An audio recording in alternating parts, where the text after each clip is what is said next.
Welcome back, everybody, to another deep dive. Huh.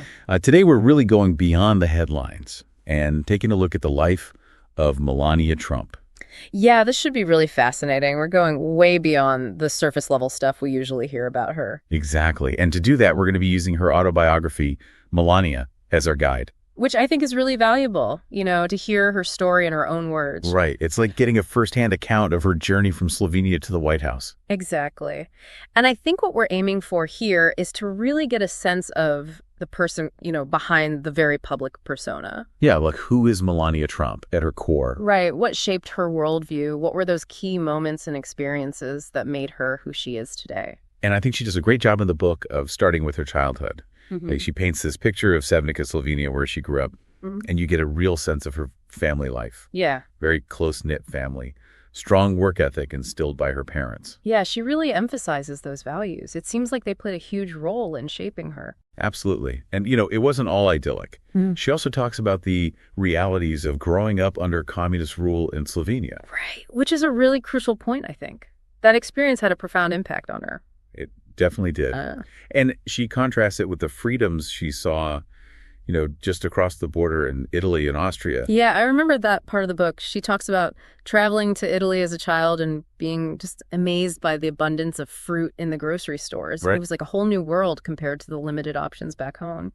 It's fascinating how those small details, those early experiences can leave such a lasting impression. Oh, absolutely. They shape how you view the world. And in Melania's case, it seems like those glimpses of freedom really ignited something in her. Like a yearning for something more. Exactly. A desire for individual liberties and opportunities that she just didn't have in communist Slovenia. And then there's her mom, Amalija.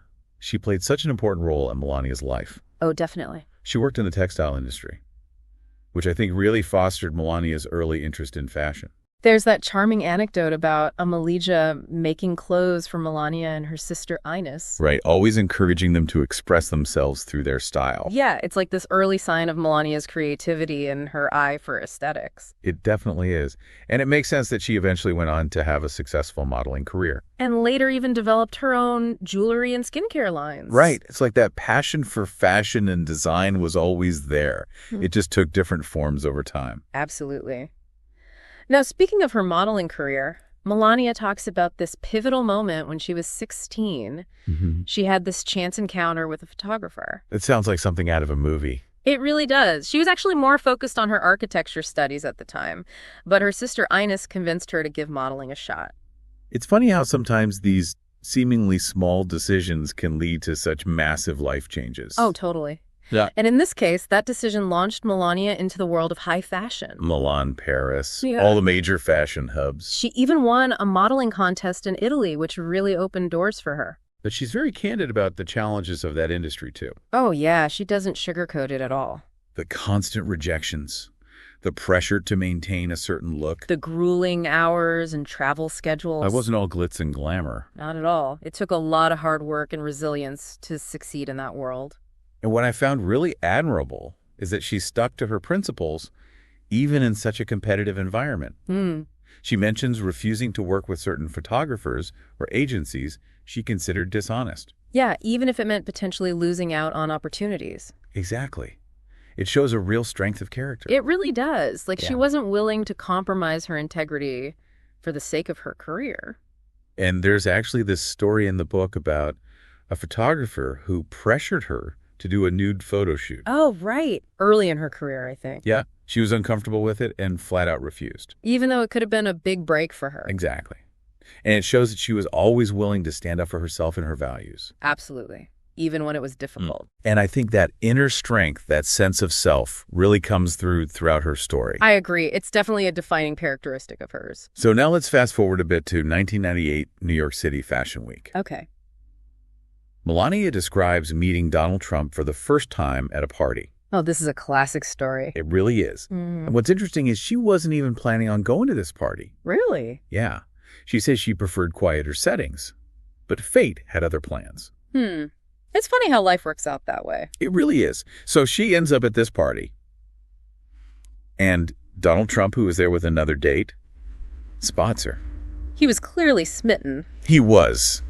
And I think she was initially a bit hesitant. Yeah, she talks about how she wasn't immediately impressed. But he was persistent. And they ended up having this conversation that sparked something. She was drawn to his confidence, she says, and his direct communication style. Right.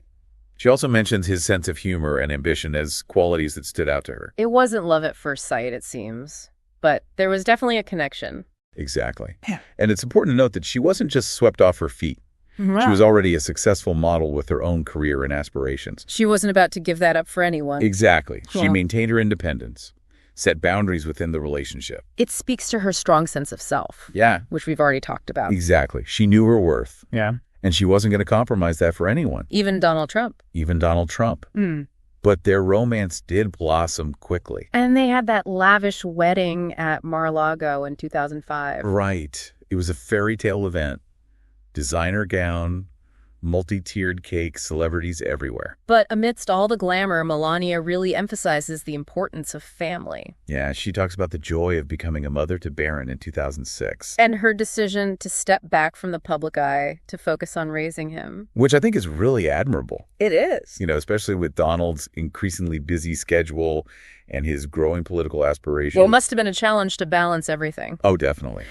But she was determined to create a stable and nurturing environment for Barron. Yeah, she talks about wanting to give him a sense of normalcy amidst all the chaos. Right. And I think that speaks volumes about her priorities. It definitely does. It shows where her heart truly lies. Family first. Absolutely. And it's a theme that continues throughout her story. Right. It's clear that her family is her anchor, her source of strength. Yeah, even as her life becomes increasingly public and her role evolves. Exactly. It's something she holds on to tightly. And I think it's something a lot of people can relate to. Absolutely. That desire to protect and nurture your loved ones. Especially when you're in the spotlight. Exactly. It's a universal human experience. And it's something that Melania navigates with grace and determination. She does. And I think that's what makes her story so compelling. It's a story of resilience, adaptation, and finding your own path. Even when that path is unconventional and full of unexpected twists and turns. Absolutely. And we're just getting started with her journey. Right. We've only scratched the surface. There's so much more to uncover. So stay tuned.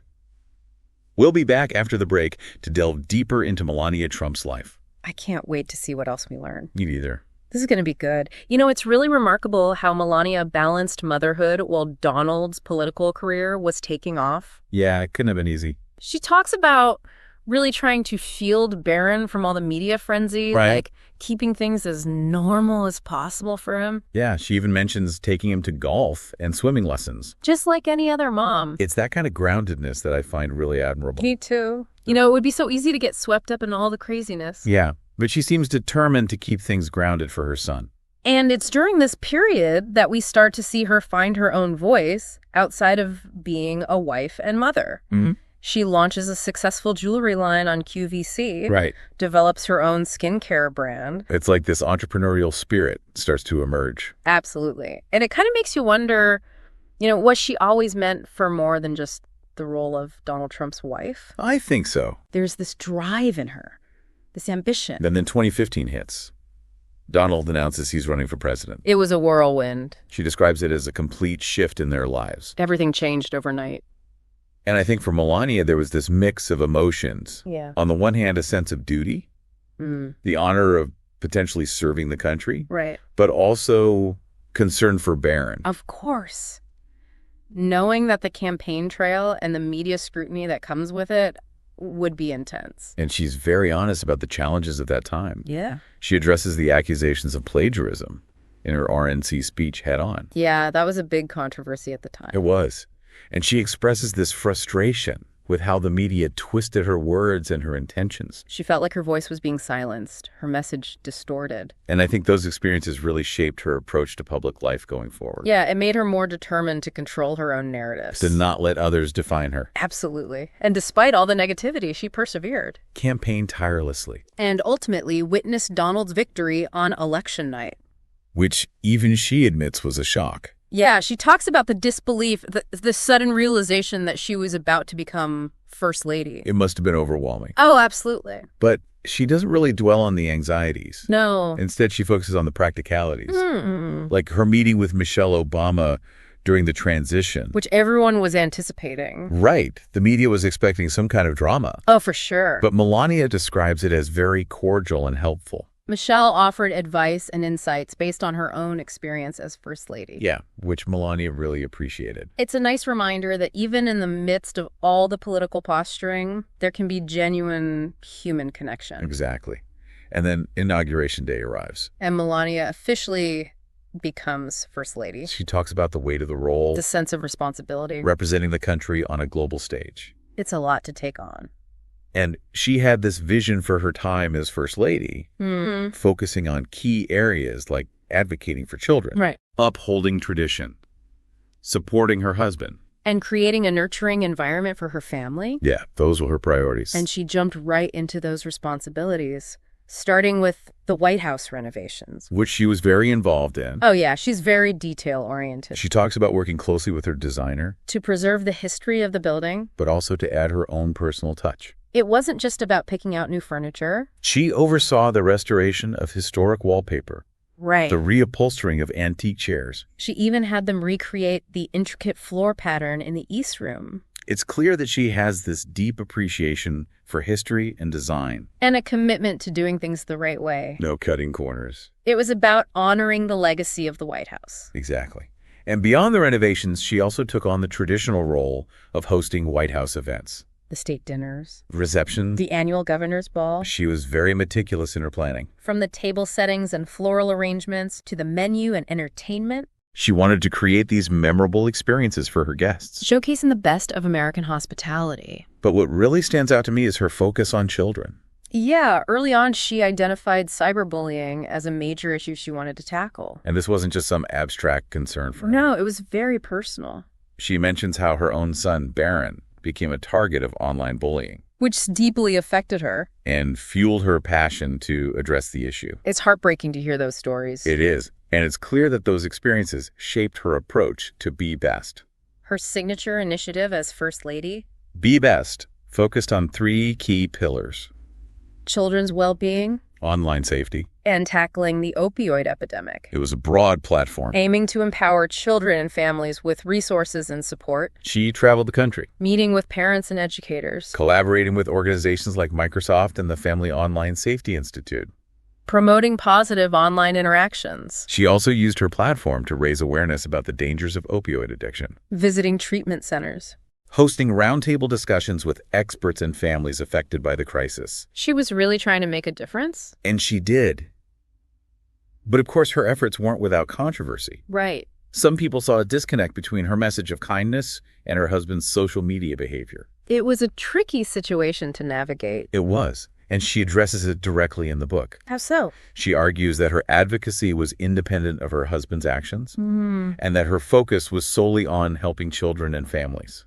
Which is fair. It is. Yes. And regardless of the criticism, she did achieve some significant successes with Be Best. Yeah, she helped bring national attention to the issue of cyberbullying Mobilized resources for prevention programs. and facilitated dialogue among stakeholders. It's a testament to her commitment to making a difference. Even amidst all the complexities of being First Lady. Now, beyond her work on domestic issues, She also accompanied her husband on numerous international trips. representing the United States on the global stage, She visited Saudi Arabia, Israel, the Vatican. Saudi. She really got to experience the world. she did, and she provides these fascinating insights into the cultural differences she encountered, The diplomatic protocol. the personal connections she formed with world leaders and their spouses. It's really interesting stuff. Like, she mentions a moment in Saudi Arabia where King Salman broke with tradition and shook her hand, Really? even kissed it. Wow.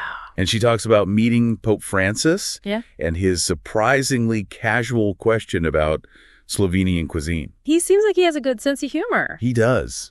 And I think these anecdotes really highlight Melania's ability to connect with people on a human level. Regardless of their background or their beliefs, She wasn't just a figurehead, she was actively engaging with people from all walks of life. and she always emphasized her focus on children's well-being during these trips, Visiting hospitals, schools, orphanages, offering support. raising awareness about important issues. It's like she was determined to use her global platform to make a tangible difference in the lives of children. Wherever she traveled. One of the most poignant moments in the book is her description of visiting the USS George H.W. Bush aircraft carrier during Christmas of 2018. Oh, wow. She talks about her respect for the military, her her gratitude for their service. And her desire to bring a touch of home to those serving overseas during the holidays. It was a powerful gesture. It must have meant a lot to the troops. It did.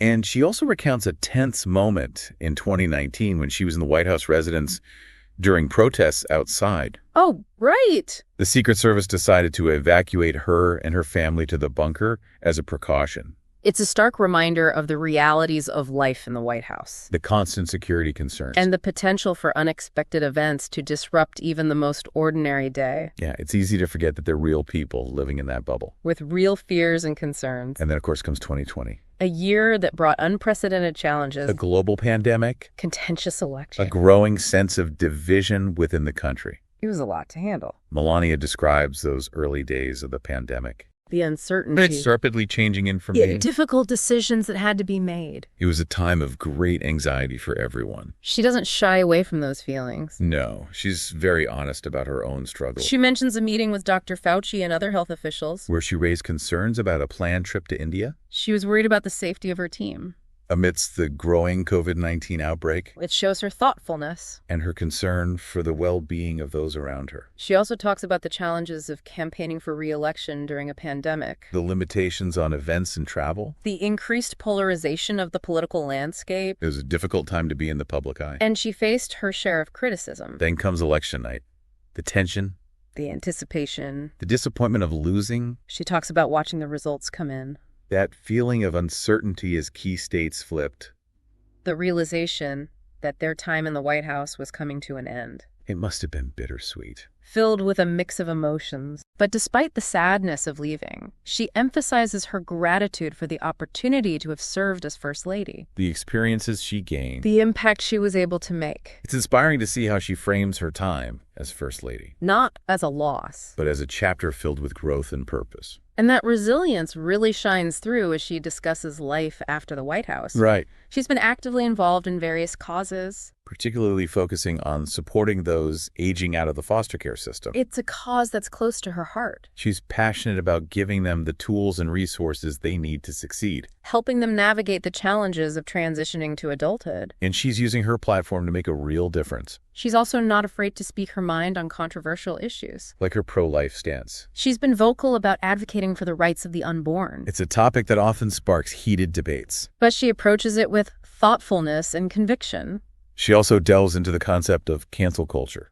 Expressing concerns about its impact on free speech and open dialogue. And she draws parallels between the tactics of cancel culture and the suppression of dissent she witnessed under communism. Which is a powerful comparison. It highlights her deep-seated belief in individual liberty. And her wariness of any attempts to silence opposing viewpoints. And one of the most striking parts of the book is her reflection on the FBI raid on Mar-a-Lago. Yeah, that was a huge story. She describes it as a deeply personal violation of her family's privacy. And a chilling example of government overreach. It clearly shook her to the core. It did. And it reinforced her belief in the importance of safeguarding individual rights and liberties throughout her story.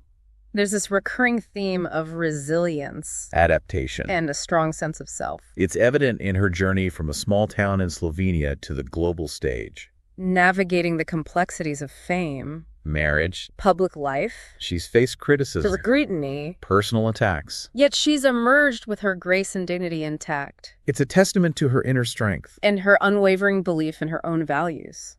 We've only scratched the surface of Melania Trump's story today. But her book offers a unique window into her world. Allowing us to see beyond the headlines and the public persona. It's a reminder that there are always multiple perspectives to consider. And that even the most public figures have deeply personal stories that shape who they are. What I found most fascinating was her commitment to using her platform to advocate for children. Whether it's tackling cyberbullying or supporting those in foster care. It shows a genuine desire to make a positive impact. Absolutely. And her willingness to speak out on controversial issues, even if it means facing backlash. Demonstrates her courage. And her commitment to her principles. Her story is a testament to the power of resilience. The importance of staying true to yourself. And the impact one person can have on the world. It's a story that will continue to unfold. And it'll be interesting to see what the next chapter holds for Melania Trump. Yeah, it's really inspiring how she frames that whole experience. Yeah. You know, not as a defeat, but as a period of growth. Right, and she doesn't dwell on any negativity. She just seems to be moving forward, focusing on new things. And it sounds like she's found her stride advocating for causes she cares about. Definitely. Like her work with the foster care system. Yeah. That seems to be a real passion for her. Yeah, she talks about wanting to give those aging out of the system the tools and resources they need. To really succeed in life. Right. And it's interesting how she connects that back to her own experiences. You know, the importance of hard work and resilience. And not being afraid to go after what you want, even if you face obstacles along the way. Exactly. Now, she also doesn't shy away from more controversial topics in the book. Like what? Well, for instance, she's been very vocal about her pro-life stance. Right. She's a strong advocate for the rights of the unborn. And she doesn't mince words about it. It's clearly a deeply held belief for her. Which I think is admirable. You know, even if people disagree with her, she's not afraid to stand up for what she believes in. Yeah, exactly. And she also talks about cancel culture, which is a hot-button issue these days. Yeah, she expresses concerns about its impact on free speech. Right. And the dangers of silencing opposing viewpoints. And she makes this really interesting comparison to what she experienced under communism. Right, like the suppression of dissent. Exactly. And it really highlights her belief in individual liberty, which has always been a core value for her. Absolutely. Yeah. Now, one of the most powerful parts of the book for me was her reflection on the FBI raid on Mar-a-Lago. Yeah, that was a really intense moment. It was. And she describes it as this incredibly personal violation. A breach of her family's privacy. Exactly. And it really shook her. I think it solidified her distrust of government overreach. It's easy to see how that experience would have that effect. It is. So throughout her story, there's this consistent thread of strength and resilience. Yeah, that ability to adapt and overcome challenges. To face adversity head on. And emerge even stronger. Exactly. Yeah. And I think that's ultimately what makes Melania Trump's story so compelling. It's a reminder that we all have the power to overcome obstacles. To forge our own path. And to make a difference in the world. Absolutely. Well, that was quite a deep dive. It was. We covered a lot of ground. We did. And I think we gained a much deeper understanding of Melania Trump. Beyond the headlines. Beyond the public persona. It was fascinating to hear her story in her own words. To get a glimpse into the experiences that shaped her worldview. And to appreciate her strength and resilience. So we hope you enjoyed this deep dive into the life of Melania Trump. And we'll see you next time for another exploration of a fascinating figure or event. Thanks for listening, everybody.